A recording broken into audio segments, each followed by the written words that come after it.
She always loved historical reenactments, castles, armor, the rustle of wigs. But now her laughter sounded different. It used to be just a hobby, weekends on battlefields, old songs by the campfire. I used to help her sew costumes, choose fabrics, being her silent companion. But gradually it turned into something more. She started going out in the evenings, staying late at rehearsals, and her phone seemed glued to her hand. One day, I decided to surprise her. Without warning, I went to her performance. The hall was dark and stuffy from the lamps. The smell of old wood and dusty costumes lingered in the air. She stood among the knights, her eyes glowing. I couldn't take my eyes off her. It was as if I was seeing her like this for the first time, light, alive, full of energy. But when she laughed, touching one of the knights on the shoulder, something inside me broke. That laughter, too sincere, too bright. He leaned towards her easily, and I noticed a thin medallion on her neck, an old pendant with an engraving. I'd never seen it before. On the way home, I stayed silent. She chatted about the battle, about how great it went. I nodded, not knowing how to ask the main question: who was that knight? And why did her laughter with him sound so genuine? Later, I sat for a long time in the living room, staring at the replica sword hanging by the door. We bought it together when she was just starting to get into reenactments. Back then, it was our shared passion. And now I felt like a stranger in my own home. The phone vibrated again. She quickly answered, giving a brief smile, as if apologizing. I looked at her hands, they were trembling. Why? From fatigue? From joy? Or from something more, something I didn't know? I tried to smile, but it came out crooked. She didn't notice, she was already texting again. Her pendant was clearly not part of the costume. But why did it stay on her neck after the performance? The next day, I gathered the courage to ask her about the pendant. Her answer sounded strangely distant, as if she were talking about something unrelated. In the morning, she was packing her bag for rehearsal, carefully folding the cloak and leather gloves. I stood by the door, trying to find the right words. Nice pendant, I remarked casually. New. She froze for a second, then smiled. Oh yeah. One of the guys made it, she shrugged. A gift for all the female participants. It seemed strange to me that she never mentioned it before. Usually, she would share even the smallest details, from a new pattern on a dress to a random needle prick. But the pendant. Why didn't you show it to me right away? I asked, trying to keep my voice steady. Oh, I just didn't get a chance. You know how much trouble this performance was. She quickly tied her hair into a ponytail and glanced at me as if apologizing for the oversight. I nodded, trying not to show my disappointment. But there was something false in her answer. I knew her too well not to notice. The whole day I tried to shake off that strange feeling, like a shadow had fallen over familiar things. I went into her workshop. The room smelled of fabrics and paint. On the table lay an unfinished dress that she had promised to complete by next month. Why had it remained untouched? There I found the pendant, or rather, a sketch of it in her notebook. So she knew about it beforehand. Why then did she act like she had just received it? In the evening, when she returned, I tried to appear calm. She looked tired but happy, talking about the new dance they were practicing. I listened to her voice, but my thoughts kept revolving around the pendant and that smile when she talked about the night. Suddenly, she noticed my gaze on the pendant and clutched it to her chest. I pretended not to notice. But inside, everything tightened. I decided to find out more about that night. But how? And why did her eyes hold so much guilt when his name came up? I resolved to learn more about her new passion.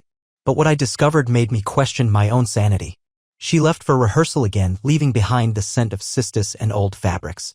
I sat in the kitchen, absent-mindedly flipping through her old sketchbook of costume drawings. My eyes stopped on the page with the pendant, a neat sketch, the small details carefully drawn with love. Strange. She always said she didn't like jewelry, it got in the way during performances. I needed a distraction, so I checked the reenactment group on social media. Photos from the latest performance. There she was on stage, in a dress of heavy velvet, surrounded by those same knights. I immediately noticed him, tall, with long blonde hair, wearing armor with a crest I hadn't seen before. He held a sword, but his gaze was fixed on her. Under one of the photos was a comment, the true king and queen of the evening. My heart sank. Why queen? She was just one of the participants, nothing more. I opened the profile of that night. Michael. Smiling in every photo, carefree, confident. Posts about training, photos from medieval fairs. Among the recent posts was a short video. He and she were dancing against the backdrop of an old fortress. He held her by the waist and she laughed. I kept replaying the video, trying to catch the slightest hint of pretense. But their movements were smooth, natural, as if the dance itself was a continuation of their conversation. At that moment, the phone on the table vibrated. A message from her. I'll be late today discussing the production with Michael. Don't wait. It hit me like a punch. Why him? Why were they discussing the production alone and not with the whole group? I gripped the sword on the wall, feeling the cold metal under my fingers. Once I was proud of it, a symbol of our shared passion. Now it felt like an empty reminder of something slipping away. I decided to go to the rehearsal. I needed to see everything with my own eyes. I didn't know what I would find there. But if they were together again, I just couldn't stay silent. I arrived at the rehearsal unnoticed. Their laughter echoed through the empty hall and her voice sounded unusually soft. I entered quietly, staying in the shadow of the old curtain. The hall was half empty, a few people near the stage adjusting the lights, someone rearranging props. And there, in the center, she and Michael. She was wearing her favorite dress, light and airy as if chosen just for him. He was fixing the lacing on her corset and I noticed how his fingers lingered a little longer on her waist. They laughed, tossing lines back and forth. I couldn't hear the words, but I saw how her eyes sparkled. When she turned to the mirror, he pulled something shiny from his pocket, a medallion similar to hers. He put it around his neck and they exchanged a smile. A pair of pendants. Matching. I froze, a heavy feeling settling in my chest. Why did she lie to me? She said the pendant was given to all the girls, not just her. Well then, my queen, ready for the coronation? Michael said with a smirk. More than ready, my knight, she replied, her voice warm like a summer evening. I couldn't take it anymore and stepped forward, accidentally hitting an old crate. It crashed to the floor with a loud bang. She turned abruptly, and for a moment our eyes met. Her face went pale. You're here. Her voice trembled, and I caught a hint of fear. Michael immediately stepped aside, pretending to look for something in his backpack. Just thought I'd drop by, I rasped, trying to hide the shake in my voice. See how the preparations are going. She smiled, but it came out strained. Everything's great. We're just discussing the final scene. I nodded, pretending to believe her. But inside I was burning. I saw her fingers reflexively touch the pendant as if trying to hide it. Michael, without looking at me, kept pretending to be busy. I'll go, I mumbled, knowing I couldn't stand the suffocating silence any longer. She stepped toward me, but I turned away before she could say anything. At the exit, I turned back for a moment. They had already resumed rehearsing as if nothing had happened. Her laughter was ringing again, and Michael leaned toward her ear, whispering something. Outside, it hit me. Her familiar world was changing. And I was no longer a part of this new story. At home, I tried to regain my composure. But her words from the rehearsal kept echoing in my head like a misplaced melody. She returned late. I was sitting in the dark in the kitchen, listening to the creak of doors. Her footsteps were quiet, as if she was trying not to disturb me. You're still up. She entered, half closing the door behind her. A blush played on her cheeks, and she held flowers in her hands, wild flowers with a ribbon around the stems. No, I replied shortly, pretending to read a magazine. Good rehearsal? She nodded and put the flowers in a vase. I noticed how she avoided meeting my gaze. Michael walked me home. We have a new production and he. She hesitated, choosing her words carefully. Is helping with the dance part. Yeah, I saw, I said curtly. The silence stretched out, making the room feel suddenly empty. You know it's just a play, right? She said unexpectedly, glancing at me with a hint of worry in her eyes. Of course, I forced a smile. But why didn't you mention that the pendant wasn't just a gift for everyone? Her face tensed and her fingers moved to her neck. What do you mean? Her voice dropped to a whisper. I saw today how Michael put on a matching one. A pair of pendants. You said it was for everyone. She bit her lip for a moment. It's a personal thing. He made them for us as a symbol of the leading roles. King and queen. It doesn't mean anything, really. I felt anger rising from somewhere deep inside. Are you sure it's just a symbol? She blushed, taking a step back as if I had struck her. You're accusing me? That's ridiculous. You're just jealous of the role. Her words hit me like a cold rain. I looked at her, tears shimmered in her eyes. But for some reason, it didn't ease the pain. I knew when she lies, her voice becomes softer, just like now. I'm tired, she whispered, trying to move past me. Let's talk tomorrow. I didn't stop her. She went to the bedroom, leaving me in the dark kitchen, staring at the flowers in the vase. Their faint scent was irritating, a reminder of her smile when she came home. I knew I wouldn't sleep that night. But I was sure of one thing, I wouldn't let her push me away so easily. Why did she lie about the pendant? And what really connects her to Michael? I thought I knew her better than anyone. But now it feels like I'm looking at a complete stranger. The next day, she acted as if nothing had happened. She made breakfast, humming to herself, and even mentioned that they had a big outdoor dress rehearsal over the weekend. I nodded silently, feeling an emptiness growing inside. When she left for work, I decided to check her workshop. Not out of suspicion, out of pain. I wanted to find something, anything, that would remind me of the old her, the one who shared even the smallest details of her life with me. On the table lay sketches of a new costume next to a printed program for the performance. I scanned it. Her name was highlighted in bold, Queen of Burgundy. The lead role. Opposite, King, Michael Devison. At the bottom, a list of acknowledgements. Among others, special thanks to Michael for assistance in preparation and support during difficult times. I clenched the paper, feeling a cold stiffness in my fingers. I remembered her saying how hard it was to prepare the production. But why had I never heard about those difficult times? Why didn't she come to me for support? I had always been there. I opened her laptop, not with any specific intention, just to look at new costume sketches. But a messenger window popped up. A conversation with Michael. The last message. I can't wait for Saturday. It's going to be a special night. I know you're nervous, but everything will go great. You're the queen, remember that. The world around me dimmed. A shiver ran through me. The silence became unbearable. A special night? Why did he put it that way? And why hadn't she responded? I sat on the edge of the table, trying to gather my thoughts. If she was really worried about the role, why didn't she tell me? Why was she sharing this with him? I stared at the screen, but everything blurred before my eyes. Later that evening, she returned tired but cheerful. I was sitting on the couch, pretending to watch a movie. She approached and put her hand on my shoulder, but I subtly moved away. Her face tensed. Is something wrong? She asked, a hint of worry in her voice. No, everything's fine, I replied without looking up.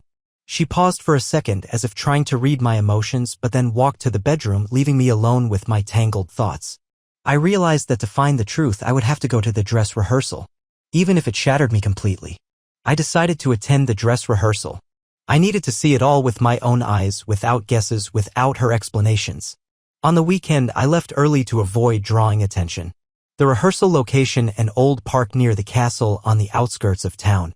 We used to walk there together, discussing her first costumes. Now the place seemed foreign and ominous. I stopped behind the wrought iron gates and hid behind the bushes. The stage was set up near the old wall, decorated with flags bearing crests. People in costumes were rushing back and forth, arranging props. In the center, her and Michael. He adjusted her cloak, whispering something in her ear. She smiled, tilting her head toward his shoulder. I couldn't hear the words, but I saw how her hands wrapped around his. It wasn't a gesture between friends or colleagues. It was a touch that made my heart tighten. The director gave a cue and they stepped onto the stage. The knights surrounded the queen and king, and Michael passionately delivered his line. My queen, I am ready to fight for you until my last breath. She looked at him with an expression as if he truly were her protector. I couldn't tell whether they were acting or just living in this imaginary world. When the scene ended, they stayed alone. I saw him take off his pendant and put it around her neck, on top of her own. She traced her finger over the cold metal and then suddenly pulled him close and kissed him. A long, slow kiss without a hint of acting. An emptiness pierced me. I felt the blood pounding in my temples, but I couldn't move. I wanted to rush onto the stage, scream, demand answers. But I just stood there, crushed by the sight. When they moved off to the side, I decided to leave. Everything was clear, there was no room for doubt. Their world no longer included me. I was just a spectator of someone else's performance, someone else's love. As I was leaving, I heard her voice. Michael, what if he finds out? He laughed, easy and confident. Let him. We don't owe anyone any explanations. I left without looking back. I didn't want to be part of this lie anymore. How do I live with this knowledge now? What do I say to her when she comes home? I don't remember how I made it back. Everything around me was blurry, as if the city had lost its shape along with my feelings. At home, I sat in the kitchen, staring at the vase with the wildflowers she brought a few days ago. The ribbon on the stems was the same color as Michael's cloak. I ripped it off and clenched it in my fist, feeling my nails dig into my palm. I heard the door creak. She was back. I didn't move, just squeezed the ribbon tighter. She tiptoed in, as if afraid to disturb the silence. You're home. Her voice was soft, almost gentle. Yeah, I forced out, without lifting my eyes from the notebook. Her eyes clouded, and she sat across from me, nervously intertwining her fingers. I don't know myself. She barely breathed, as if every word hurt. It started suddenly. I just felt different when I was with him. And that's why you lie to me? Bitterness seeped into my voice, and she shrank, like a wounded bird. I was afraid to tell the truth, afraid to destroy everything we had. But you've already destroyed it. The wedding ring on my finger still glinted. You could have at least been honest. I didn't want to lose you. Her voice trembled. You've always been my support. But when I played the queen, it was like I came alive. Came alive. I struggled to hold back my anger. And me? What am I then? Just a prop in your new life. Her eyes filled with tears, but I couldn't stop now. You always said reenactments were our shared hobby. And now I find out that there's only room for the two of you. She covered her face with her hands, as if trying to hide from reality. I'm sorry. I never meant to hurt you. I stood up, feeling my anger shift into cold clarity. I don't want to be part of your play anymore. You need to decide. Either we work together to save our marriage, or you stay in your fairy tale world. She sobbed but didn't answer. I left for the bedroom, leaving her sitting alone in the dark kitchen. Her silence was the hardest blow. Did it mean the choice was already made? She didn't try to stop me. Her silence hung in the air like an invisible wall that I could no longer break through. The next morning I woke up early. The bedroom was quiet, almost lifeless. I reached for her side of the bed, cold. She hadn't come to sleep. I found her in the living room, curled up on the couch, holding that same pendant. Her eyes were red, as if she'd cried all night. She heard my footsteps and looked up but didn't say anything. I stopped at the doorway, not knowing how to handle this silence. Have you made up your mind? I finally asked, forcing the words out. She nodded, barely perceptibly, as if afraid to shatter the fragile silence. I don't want to lie to you anymore. Her voice was soft, almost a whisper. But I also can't leave. Why? I scoffed bitterly. Because you're afraid of being alone? Or because he hasn't said he'll choose you yet? She turned away, clutching the pendant to her chest. I don't know. I'm confused. I can't figure out what I want. Those words stabbed me like a knife. I had always known what I wanted, the two of us together despite all the difficulties. But now, in front of me stood a woman who couldn't choose between two worlds. You can't keep living like this, I said, trying to keep my voice steady. You're not who you used to be. You let this game become your reality. She bit her lip, her eyes welling with tears.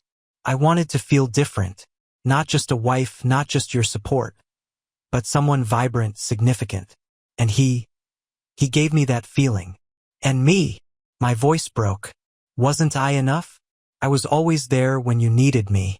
I helped with costumes, went to performances, supported your dreams. Or was that not enough? She bit her finger, as if trying to hold back words. You were perfect. Too perfect. I didn't know how to tell you that I felt lost next to you. I sat down, the weight of exhaustion pressing on me. So it's my fault? Because I tried too hard. No, she whispered. It's me who lost myself. Not because of you, because I let everything change. We sat in silence.